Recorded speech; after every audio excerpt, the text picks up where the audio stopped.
नमस्कार, मेरा नाम है हरीश सहारण और आप देख रहे हैं द लोकदूत। राजस्थान में चुनावों के बयार एकदम सीमा पर आकर खड़ी हो चुकी है। चुनावों में लगभग एक महीने के आधे भाग यानी 15 दिन से भी कम वक्त बचा है। चुनाव आने वाली 25 तारीख को संपन्न होंगे।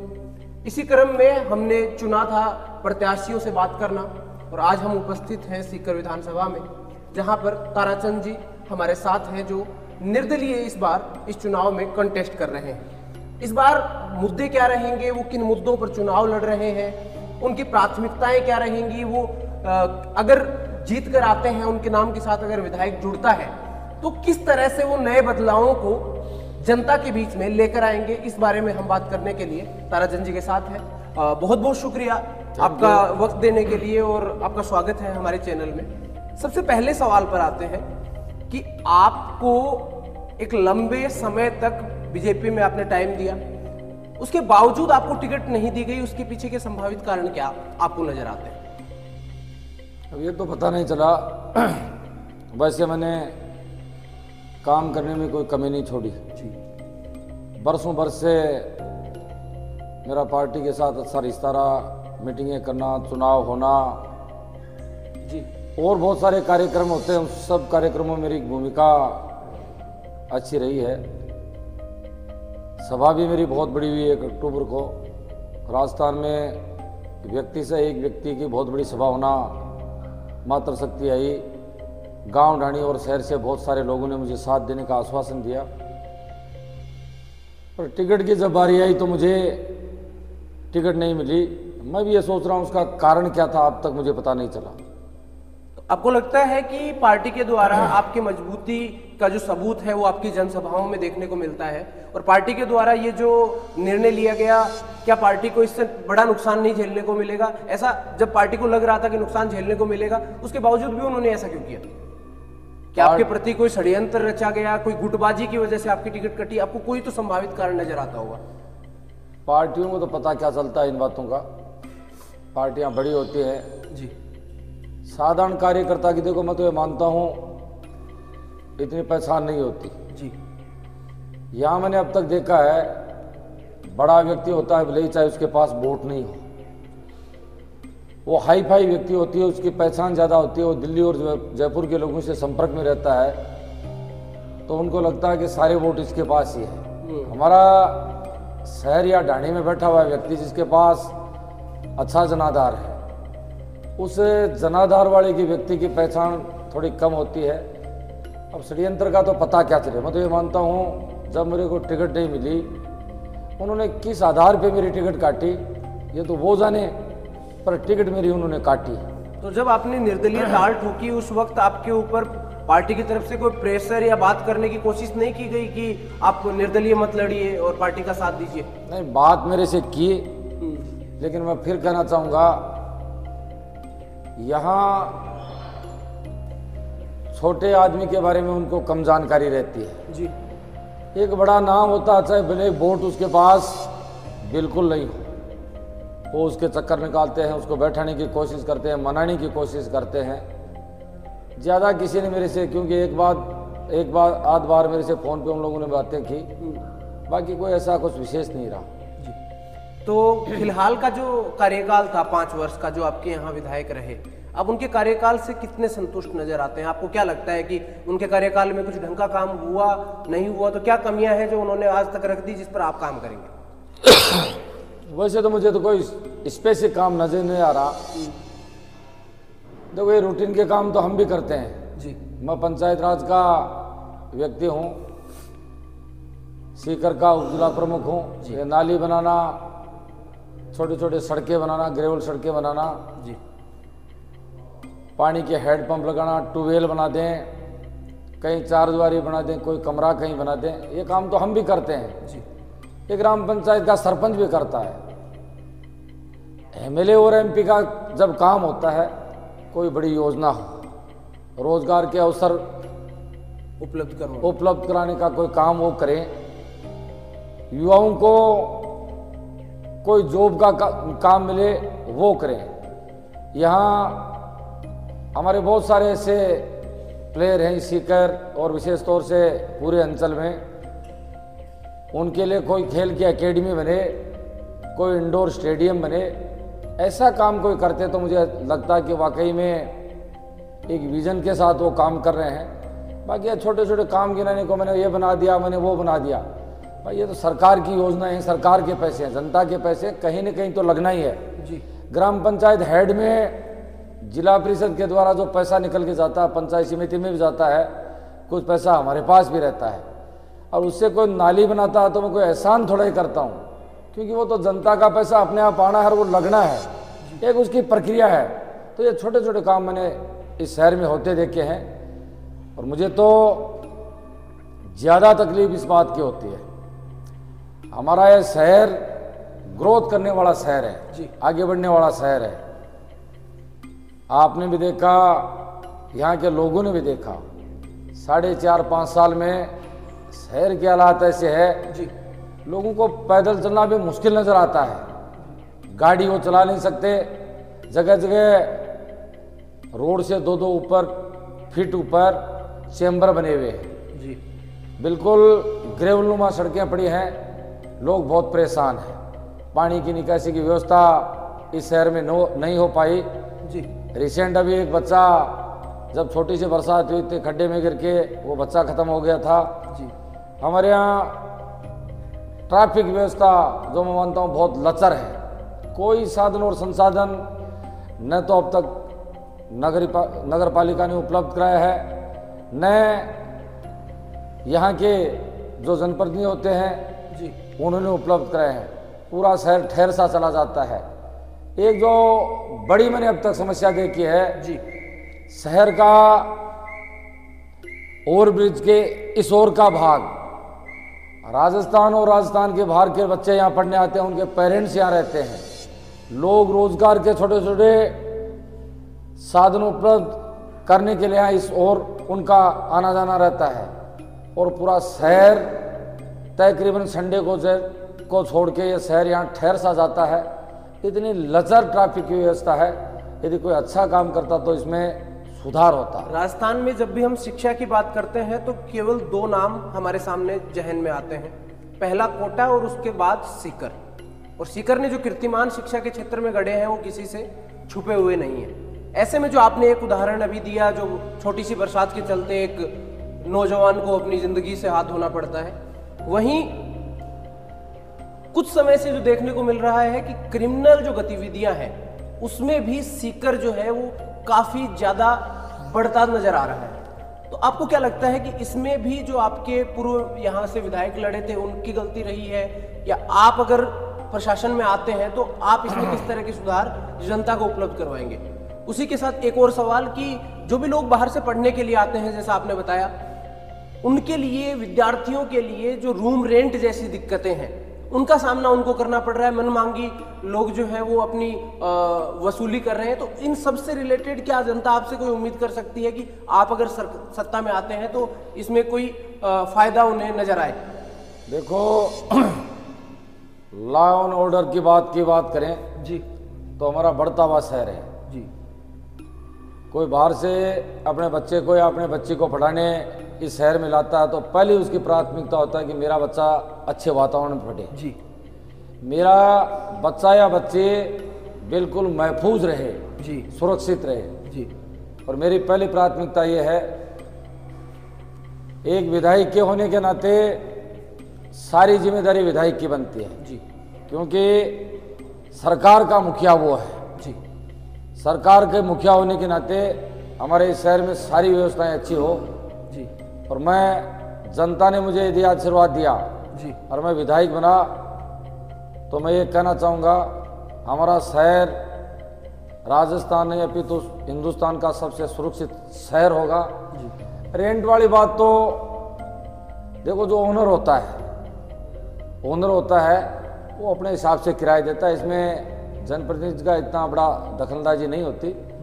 लेकिन फिर भी मैं ये मानता हूँ सीकर में ज़्यादा कोई ऐसा है नहीं, लोग जैसे हिसाब होते हैं वैसे ही किराए लेते हैं, किसी को परेशान नहीं करते यहाँ। क्योंकि मैं जिस मोहल्ले में रहते हूँ लोग बहुत आराम से रहते हैं, किराया भी अफोर्ड करने वाला किराया ही लेते हैं, ज़्यादा यहाँ किराया नहीं लेते।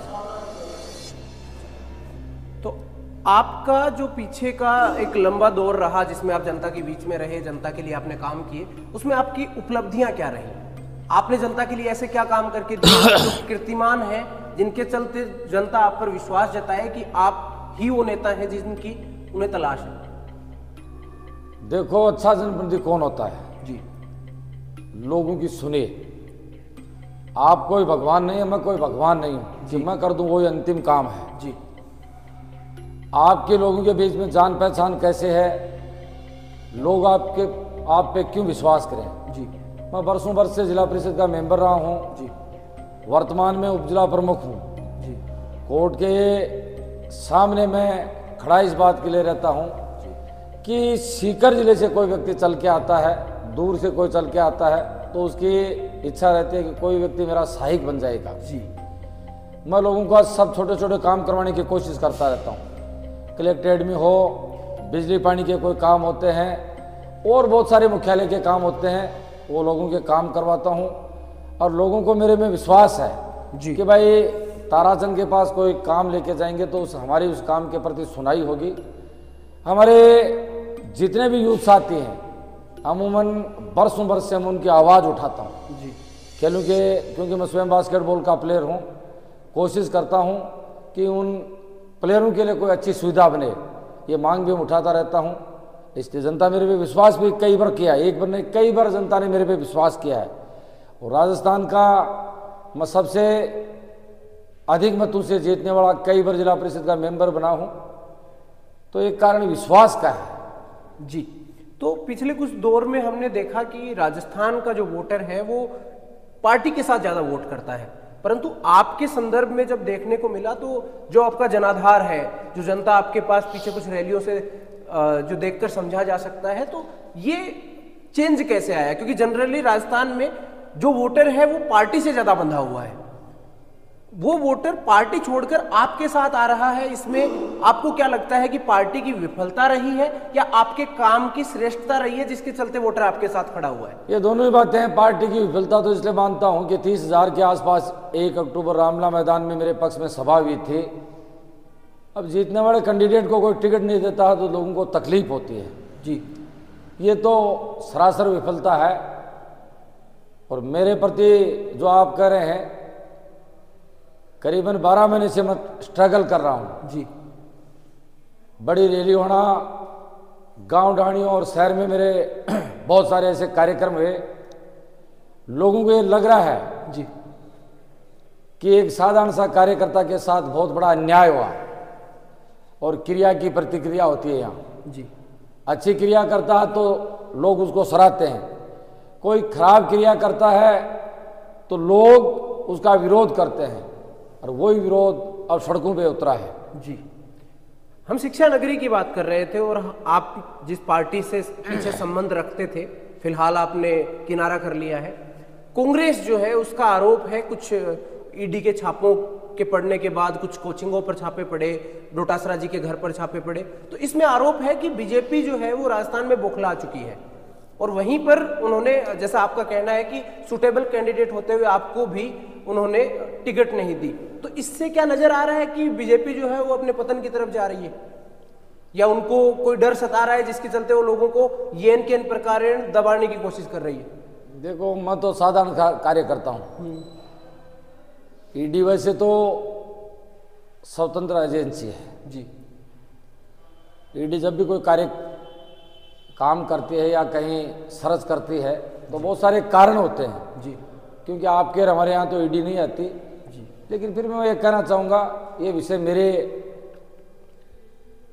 द्वारा कहने का नहीं, क्योंकि मैं तो साधारण व्यक्ति हूँ, मुझे न तो ईडी के ज्ञान, न मुझे ईडी की जानकारी, किसके खिलाफ ईडी कार्रवाई करती है वो ईडी वाले जाने। आपके पास युवाओं का एक बड़ा जनाधार है, एक अच्छा सपोर्ट है, और फिलहाल पेपर लीक जैसी अनेक घटनाएं सामने आई जिनके चलते उनके भविष्य के साथ खिलवाड़ हुआ। आपको क्या लगता है कि आपकी विधानसभा में ये जो मुद्दा है ये कितना प्रभावी रहेगा, जिसके चलते जो फिलहाल विधायक हैं यहाँ से उनको नुकसान झेलना पड़ेगा, या पूरे राज्य में सरकार को कितना नुकसान झेलना पड़ेगा? इसमें आपको क्या लगता है ये मुद्दा कितना प्रभावी रहेगा? देखो, पेपर लीक के मामले में तो निश्चित सबको पता है युवाओं के साथ चीटिंग हुई।